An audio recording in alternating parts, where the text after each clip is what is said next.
G'day, folks. Today I thought I'd talk about Harley Reid and whether I believe he'll be the future GOAT of the AFL.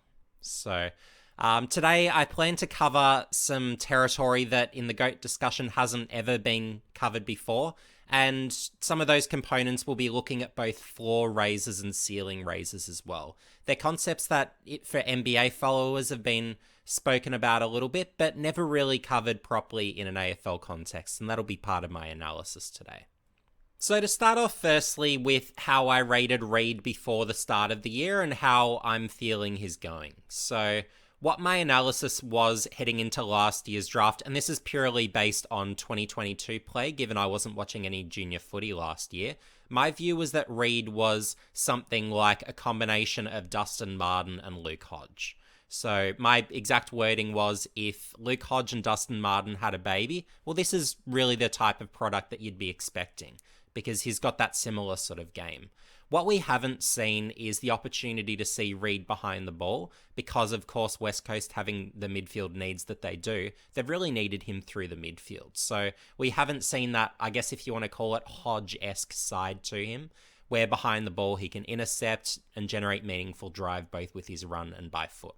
But what we have seen, of course, is his midfield brilliance, and it would be an understatement to just say that he's been brilliant through the midfield. So with Reid, what we're seeing, well, we're seeing the contested side, we're seeing the explosiveness and run out of the contest, that burst, and we're also seeing those fend-offs, which is aiding him in doing that. And it's giving him additional time and space, so he's looking composed and very good with ball in hand and with his ball use as well. So lots of components there, and it looks like he can also hit the scoreboard as well. And I'm also suspecting that when those opportunities come, he'll actually get to play a little bit more forward and impact the scoreboard even more heavily. So in terms of, is he meeting or exceeding my expectations? He's actually exceeding my expectations in terms of the immediacy of impact. Over the first few rounds, I felt that he was probably playing below the standard I was expecting, to be honest. But then in more recent weeks, he's really picked up to a level that I probably wasn't really quite expecting him to attain as early as he has, to his credit.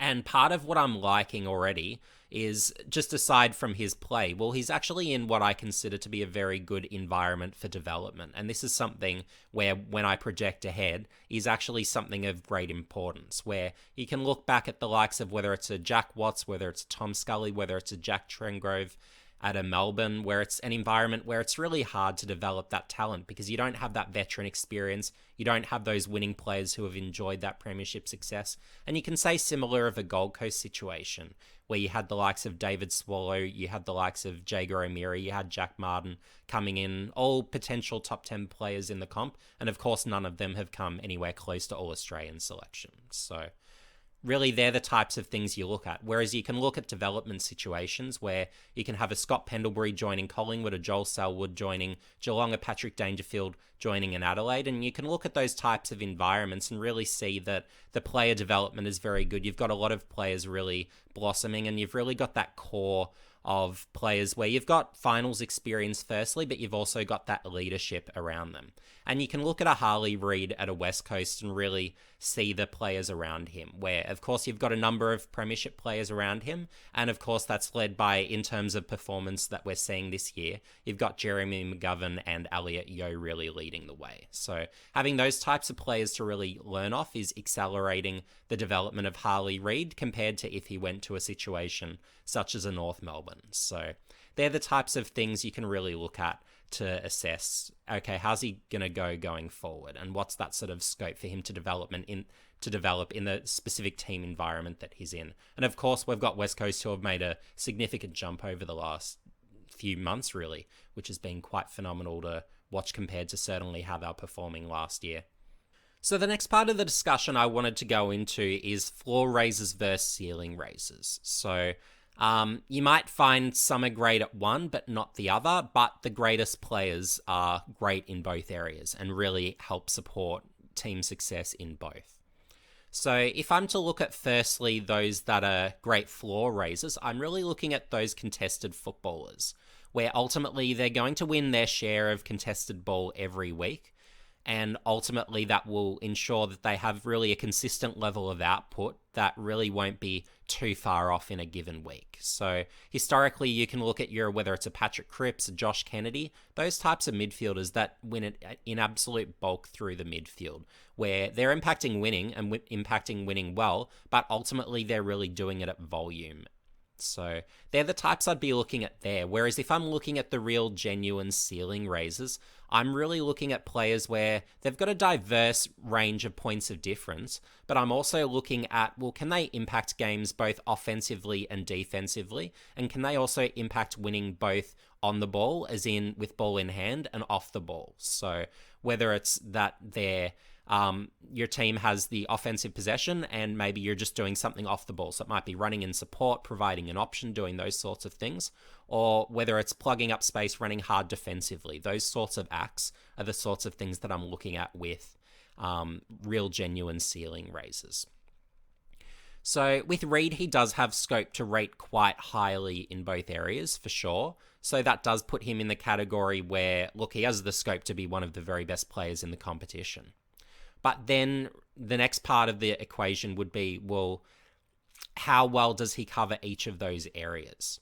So if I'm to look at certainly the contested side and the offensive impact, they're the two that I'm expecting he'll rate in the long run very highly in. And then defensively, I think he'll be probably around that break-even mark, where I'm not going to suggest he'll be one of the absolute top players defensively, given that he'll most likely be really asked to impact games both with what he does from a contested sense, but also certainly while as a midfielder bursting out of there, or if he's a forward, winning those one-on-one contests forward 50, really taking the marks, kicking the goals, maybe not to the same degree there for, I guess, that pressure exertion as much, or defensive run as much if he's through the midfield. So that's roughly how I'm looking at him there. So so ultimately he's, for me at least, a plus in both the floor and ceiling raiser areas, but probably not within either of them to the absolute uber elite of categories.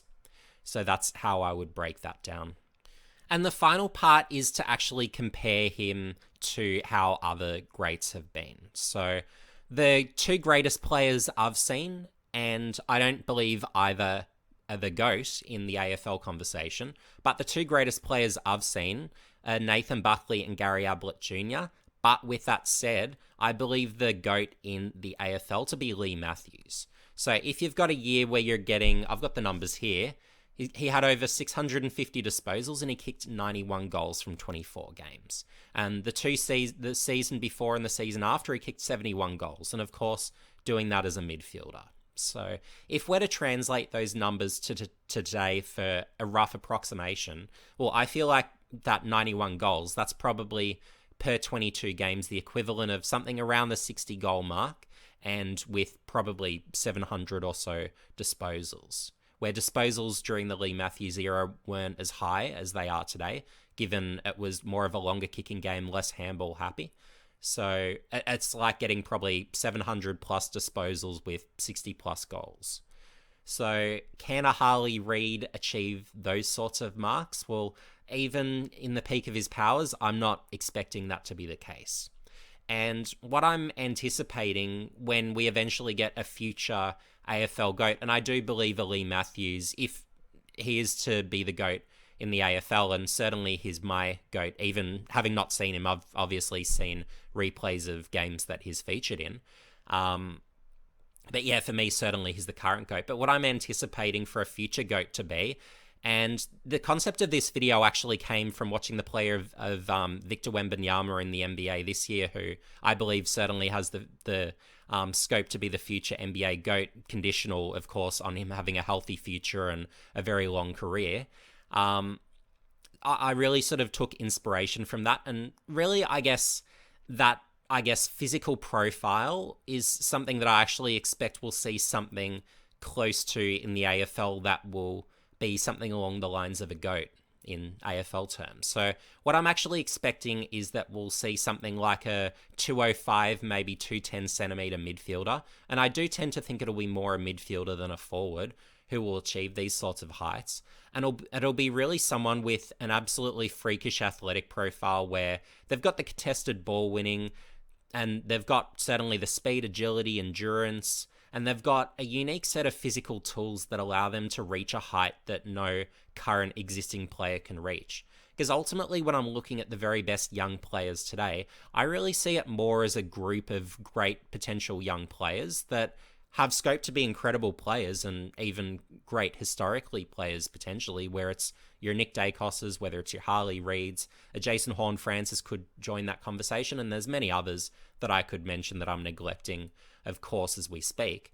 But the point there is that I believe there to be quite an evenness. And when I'm looking at someone who will be a future GOAT, I'm really looking at someone where the separation is absolutely stark, where you've never seen anyone like it, and it's likely that you won't see anyone like them for a very long time, with both the way they impact games, both in terms of, I guess, offensive impact, defensive impact, but then also when the ball is there to be won contested.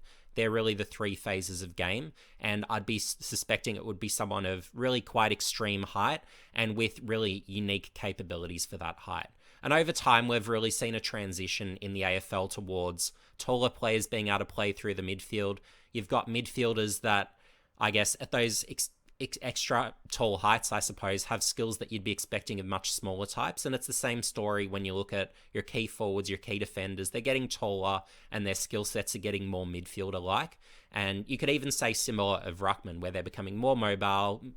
For the most part, they tend to have better skills than they did in generations back. So we're really seeing that expansion of the game in that respect.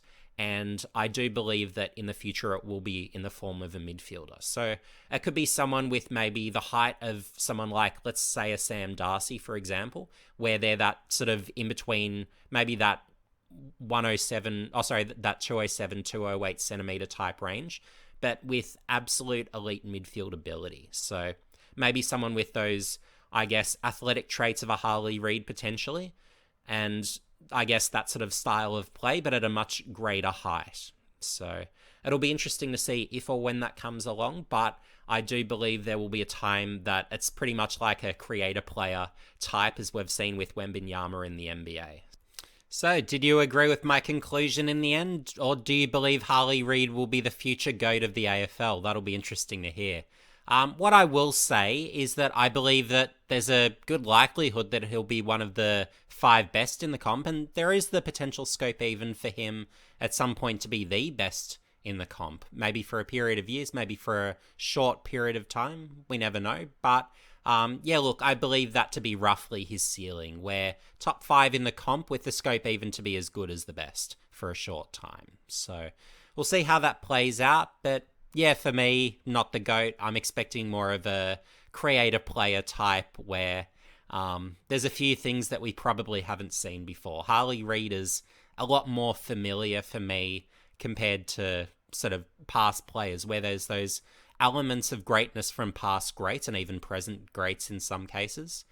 But yeah, look, I do think that there is that, I guess, extraordinary level way above really anything we're seeing currently that can be attained. So that's my personal thesis, but yeah, let me know in the comments section below what you reckon. But yeah, anyway, folks, see you in the next one.